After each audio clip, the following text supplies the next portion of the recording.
base. Aujourd'hui, on a la chance d'avoir 3 questions données par Sébastien Horry. Donc sans plus attendre, voici la première question.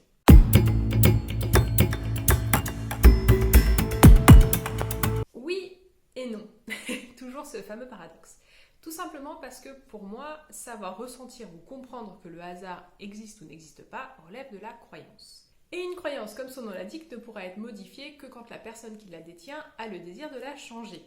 Toute expérience survenue dans sa vie ne fera que renforcer cette croyance, et l'astrologie ne sera ni plus ni moins qu'un outil qui servira au renforcement de cette croyance elle aussi. Toutefois, si on regarde les choses sous un autre angle de vue, on peut se dire que tout est lié et relié. En effet, il y a plusieurs années, la science a prouvé que nous étions littéralement des poussières d'étoiles. Et là, je ne vous parle pas au niveau ésotéro-spirituel, New Age de la chose, je vous parle vraiment au niveau tangible et réel. En effet, à force d'études et de recherches, les scientifiques ont remarqué qu'on était formés des mêmes atomes que les étoiles qui sont dans notre ciel.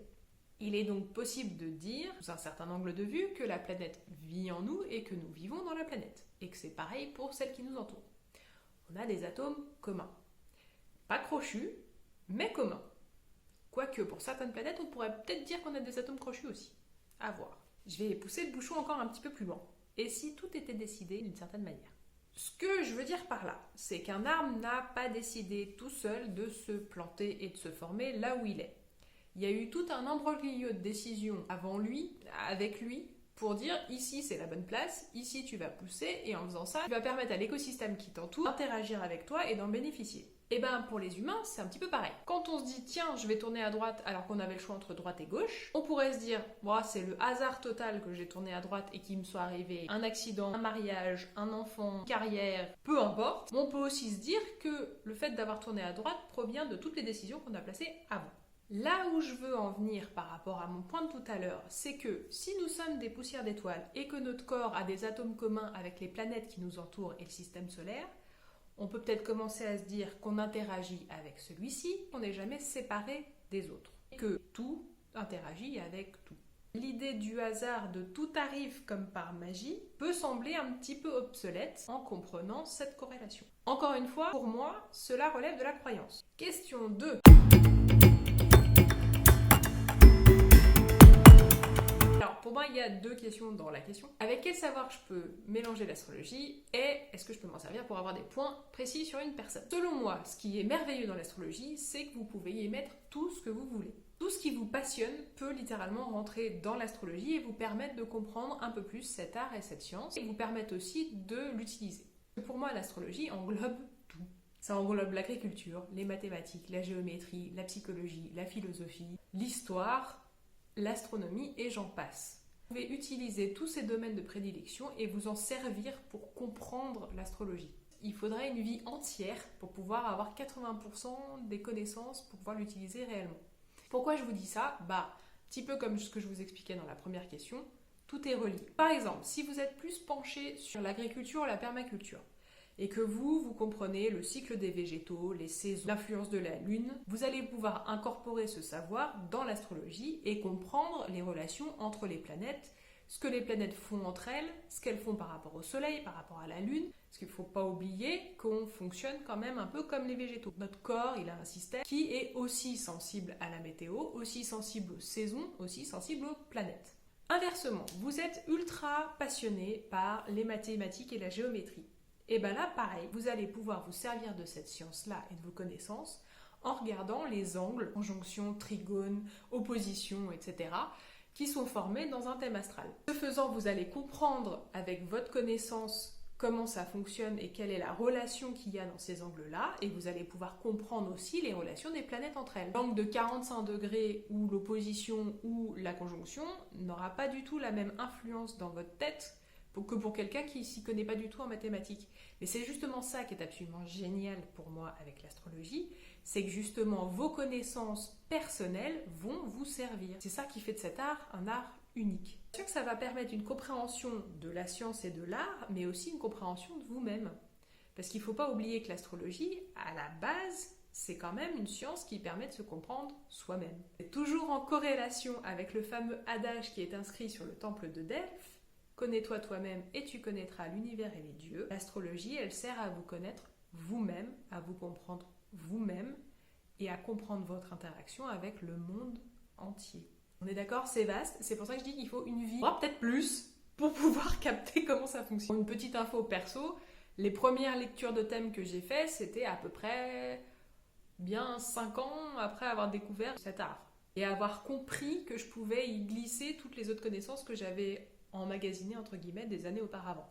Donc je me suis pas jetée dedans en mode « ouais, allez, je vais connaître les autres, ça va être génial ». J'ai pris mon temps. Et je prends encore mon temps parce que je continue d'apprendre des choses et donc je fais évoluer ma méthode. Et j'ai pas du tout la prétention de me dire que je connais tout, loin de là. Mais c'est aussi ça qui est kiffant, c'est que justement vous avez jamais fini d'apprendre. Et moi qui suis Gémeaux, je peux vous jurer que c'est génial comme apprentissage de vie. Pour répondre à la deuxième partie de la question, est-ce que l'astrologie peut me permettre d'avoir des points plus précis sur une personne? Son but premier, c'est pas celui-ci à mon sens. Son but premier, c'est toujours de se connaître soi-même et ce faisant, on va pouvoir comprendre des choses sur le voisin. Par contre, si on essaye de faire une étude de l'autre via l'astrologie, pour moi, on fait un contresens. Tout simplement parce qu'on n'a pas la capacité d'enlever ces filtres-là sur l'étude de l'autre. Oui, alors je suis consciente que j'ai dit juste avant que ça prenait une vie pour pouvoir comprendre cet art. Donc effectivement, si on se dit ça, on va se dire « t'es bien mignonne, mais il faudra que j'attende la vie d'après pour pouvoir calculer les autres ». Non, c'est pas obligatoire. On peut à peu près le faire en simultané. La seule chose que je préconise, c'est de commencer par soi et de commencer à comprendre comment fonctionne l'astrologie pour soi, avec ses propres repères, avant d'aller voir ailleurs. Mais c'est ma méthode, elle n'est pas universelle, et je ne dis pas non plus que c'est la meilleure. Question numéro 3.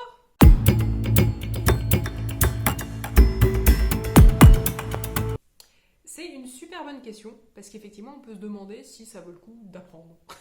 Pour moi, il n'y a rien qui rend heureux. Vous êtes heureux et il y a des expériences qui viennent conforter ce sentiment. Mais c'est pas une expérience qui va vous rendre heureux, surtout si vous n'êtes pas du tout heureux avant. L'astrologie, elle vous permet de vous connaître et de vous comprendre, et donc de comprendre la vie un peu plus facilement, et possiblement les autres humains. Est-ce que ça peut vous rendre heureux ? Là, c'est plutôt à vous de vous poser la question. Ce qui fait que, est-ce que vous allez être heureux en ayant des clés de compréhension de votre vie? Est-ce que c'est quelque chose qui vous intéresse? Est-ce que c'est quelque chose qui vous passionne même? Vous vous en foutez complètement? C'est plutôt là-dessus qu'il faudrait se poser des questions. L'astrologie, c'est pas une prise de tête. Je sais qu'elle est parfois vue comme ardue, mensongère, obscure, hermétique. Mais en fait, quand on se plonge dedans, elle est plutôt accueillante. C'est un domaine qui est sympa à étudier. Comme je vous disais dans la question d'avant, je suis Gémeaux. Donc j'ai tendance à adorer apprendre et j'ai tendance à adorer faire des liens avec les choses. C'est sûr que l'astrologie, pour moi, c'est du pain béni parce que je peux tout mettre dedans. Mais si je prends un autre exemple, vous êtes signe de terre, Taureau, Capricorne ou Vierge. L'astrologie, de prime abord, c'est pas quelque chose qui va vous parler ou vous passionner. Tout simplement parce que c'est pas quelque chose à laquelle vous allez vous intéresser comme ça si vous avez rien à faire un dimanche soir. En revanche, si je vous dis, tiens, les rythmes de la nature, tu peux les retrouver dans l'astrologie. Tu vois telle et telle planète, ça fonctionne comme telle et telle plante. Ou inversement, la lune a une influence sur ton jardin. Là, je pense que déjà, je vais commencer à vous intéresser un petit peu plus. Pareil, je prends l'exemple des signes d'eau. Poisson, Cancer et Scorpion. Eux, je pourrais leur expliquer tes sautes d'humeur ou tes interactions émotionnelles avec telle ou telle personne, ou la personne avec qui tu travailles, t'as du mal parce qu'il est tel signe ou telle planète ou tel élément. Ça peut titiller leur curiosité, mais c'est des exemples comme ça.